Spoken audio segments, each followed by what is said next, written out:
35 ദിവസം ക്യാമ്പയിൻ ചെയ്തു. കോൺഗ്രസിന്റെ രാഷ്ട്രീയവും കോൺഗ്രസിന്റെ CPM-ന്റെ അന്തർധാരണയും എല്ലാം മനസ്സിലാക്കി 35 ദിവസം കഴിഞ്ഞ് റിസൾട്ട് വന്നപ്പോൾ ഒരു കാര്യം മനസ്സിലാക്കിയത്, നിയമം ജനങ്ങളെ എന്നെ വളരെ സ്നേഹിക്കുന്നു. എനിക്ക് കിട്ടിയ വോട്ടും അനുഗ്രഹവും പിന്തുണയും അത് 35 ദിവസത്തിൽ. അന്ന് ഞാൻ പറഞ്ഞതാണ്, ഞാൻ ജീവിതത്തിൽ മറക്കില്ല, എന്റെ ഒരു നന്ദി കടപ്പാടായിട്ട് ഞാൻ എപ്പോഴും കാണും എന്ന് ഞാൻ അന്ന് പറയാം. അത് കഴിഞ്ഞിട്ട് ഞാൻ എവിടെയും പോയില്ല, ഞാൻ മന്ത്രിയായിരുന്നില്ല, എന്റെ MP സ്ഥാനം ടേം കഴിഞ്ഞു. പക്ഷെ ഞാൻ ഇവിടെ ഒരു വീട് വാങ്ങി. ഞാൻ കൊടുത്ത വാഗ്ദാനം വികസിത തിരുവനന്തപുരം, അതിനുവേണ്ടി പ്രവർത്തിക്കണം എന്ന ഒരു തീരുമാനം ഞാനിവിടെ കുറെ മാസം ഇവിടെ താമസിച്ചു. എന്റെ ചെറിയ ഒരു ലെവലിൽ ഞാൻ പ്രവർത്തിക്കാൻ ഒരു ശ്രമം നടത്തി. അതെല്ലാം കഴിഞ്ഞിട്ടാണ് മാർച്ച്, ഒരു കൊല്ലം മുമ്പേ, ഇതേ മാസം ഒരു കൊല്ലം മുമ്പേ ഇതേ ദിവസം എന്നോട് പ്രധാനമന്ത്രി നഡ്ഡാജി വിളിച്ചു പറഞ്ഞു, താങ്കൾക്കൊരു പുതിയ ഉത്തരവാദിത്വം തരുന്നുണ്ട്, അത് BJP സംസ്ഥാന പ്രസിഡന്റിന്റെ ഉത്തരവാദിത്വം. അപ്പൊ ഒരു കൊല്ലം കഴിഞ്ഞിട്ടുണ്ട്,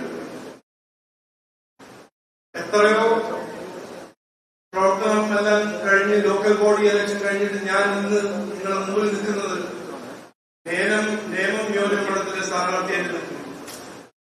ഞാൻ വളരെ ഭാഗ്യവാനാണ്.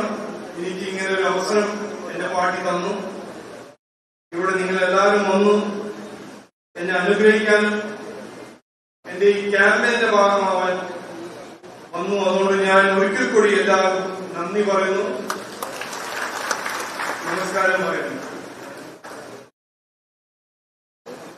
ഈ തെരഞ്ഞെടുപ്പ് ഒരു നിർണായകമായ തെരഞ്ഞെടുപ്പാണ്. ഇവിടെ ഇരിക്കുന്ന ആരാണെങ്കിലും അതിലൊരു സംശയം ഉണ്ടാവാൻ പാടില്ല. കേരളത്തിനു വേണ്ടിയിട്ടും നിയമത്തിനു വേണ്ടിയിട്ടും ഒരു നിർണായകമായ തെരഞ്ഞെടുപ്പാണ്. നാടിന്റെയും നിയമത്തിന്റെ ഭാവി തീരുമാനിക്കേണ്ട ഒരു തെരഞ്ഞെടുപ്പാണ്.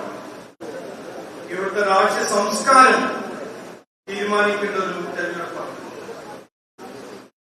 ഒരു കഴിഞ്ഞ എത്ര കൊല്ലമായി നടക്കുന്ന മത്സരം പോലെ എല്ലാ BJP NDA മത്സരിക്കുന്നത്. ഓരോരോ സീറ്റ്, നേമം മുതൽ മഞ്ചേശ്വരം വരെ, പാറശാല മുതൽ മഞ്ചേശ്വരം വരെ ഓരോരോ സീറ്റിനാണ് മത്സരിക്കുന്നത്. ഈ നാട്ടിൽ മാറ്റം കൊണ്ടുവരാനാണ്. അപ്പോ ഈ ഇലക്ഷൻ ഞാനിവിടെ നിൽക്കുന്നത് ഒരു പദവിക്കോ ഒരു MLA ആവാനോ അതിനല്ല. ഒരു വാശിയുണ്ടെങ്കിൽ നിയമത്തിനൊരു വികസിത നിയമമാക്കണം എന്നൊരു വാശിയാണ്. നിയമം വികസിച്ചാൽ തിരുവനന്തപുരം വികസിക്കും, തിരുവനന്തപുരം വികസിച്ചാൽ കേരളം വികസിക്കും. ഇതാണ് BJP.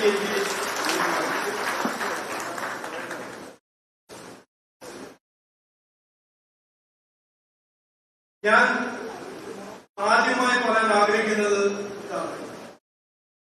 എനിക്ക് ജനങ്ങളൊരു അവസരം തന്നാൽ, നിങ്ങൾ എല്ലാവരും പിന്തുണ തന്നാൽ, എനിക്കൊരു അവസരം കിട്ടിയാൽ, MLA ആവാൻ ഒരു അവസരം കിട്ടിയാൽ,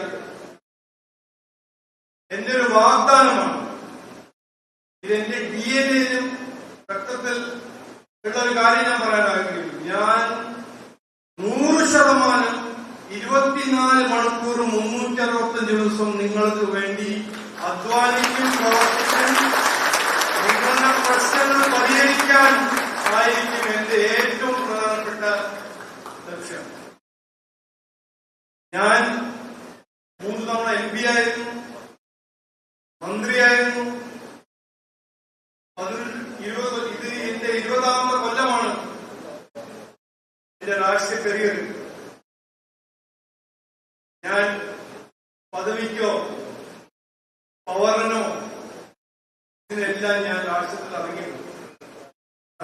2006 ഞാൻ എല്ലാം വിട്ട് ബിസിനസ് വിട്ട് രാഷ്ട്രീയത്തിൽ ഇറങ്ങിയപ്പോൾ ഞാൻ ഇറങ്ങിയത് ജനങ്ങളെ സേവിക്കാനാണ്, ഒരു മാറ്റം കൊണ്ടുവരാനാണ് ഞാൻ ഇറങ്ങിയത്.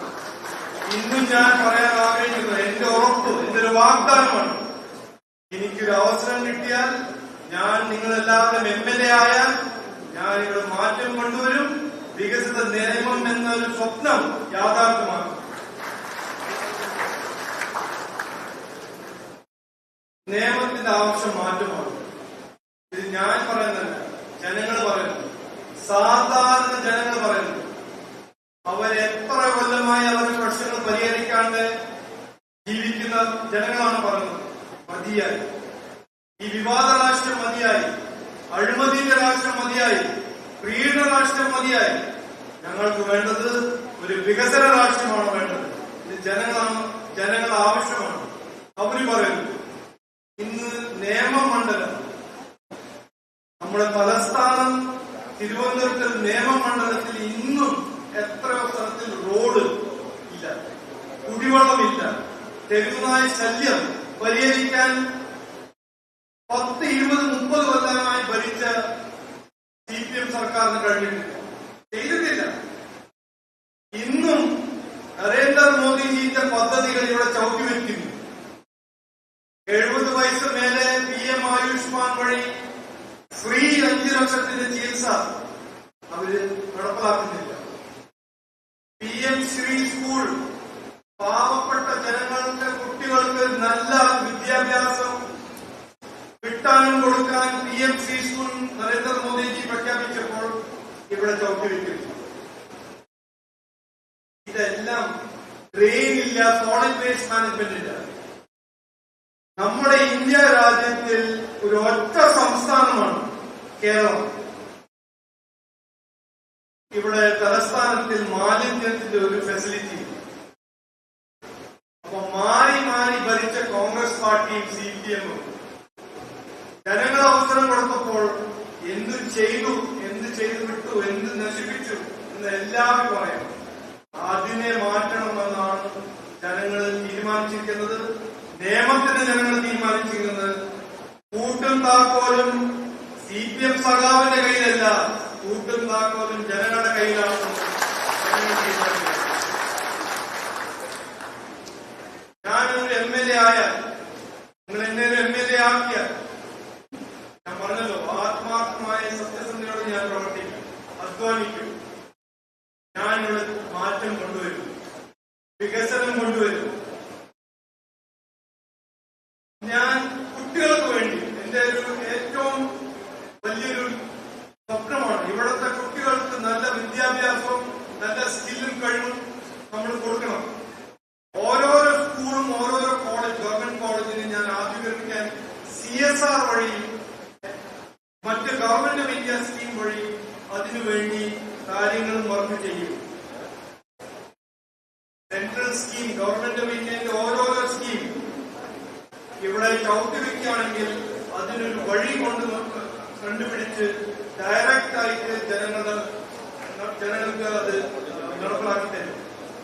ഇതെല്ലാം ചെയ്യാൻ എനിക്ക് താല്പര്യമുണ്ട്, കഴിവുണ്ട്. ഇത് ചെയ്യണം എന്ന് എനിക്കൊരു ദൃഢനിശ്ചയമുണ്ട്.